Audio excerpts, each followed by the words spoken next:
Ish drejtori i Autoriteti Kombëtar i Ushqimit, 41 vjeçari Elton Varaku, u arrestua nga policia e Durrësit pas një incidenti të dhunshëm në ambientet e institucionit. Varaku, i cili ishte shkarkuar nga detyra pak kohë më parë, kërcënoi punonjësit dhe shkatërroi kompjutera e pajisje të tjera zyrtare, duke shkaktuar panik mes stafit. Arrestimi u krye në flagrancë, menjëherë pas raportimit të ngjarjes. Para gjykatës, ish drejtori shprehu pendes për sjelljen e tij dhe kërkoi ndjesë publike për veprimet e kryera. Ai pranoi se kërcënimet dhe dëmtimi i pronës ishin veprime të papranueshme dhe kërkoi mirëkuptimin e institucioneve dhe qytetarëve.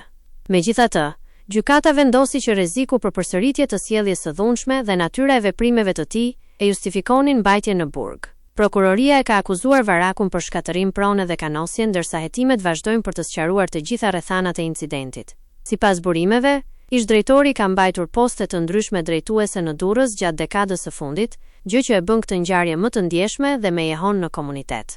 Ekspertët dhe analistët ligjor vënë në dukje se vendimi i gjykatës është i rëndësishëm për të treguar se ligji zbatohet edhe për ish zyrtarët publik, duke shmangur precedent të papërshtatshëm të dhunës ose intimidimit në institucione. Ngjarja ka nxitur debate mbi sjelljen e drejtuesve të lartë pas shkarkimeve dhe mbi mënyrën se si duhet të menaxhohen konfliktet në institucionet publike. Gjykata e Durrësit ka theksuar se procedurat për këtë rast nuk kanë përfunduar ende, ndërsa hetimet do të vazhdojnë për të vlerësuar përgjegjësinë e plot ligjore të ish drejtorit dhe për të sqaruar ndikimin e veprimeve të tij mbi funksionimin e Autoriteti Kombëtar i Ushqimit.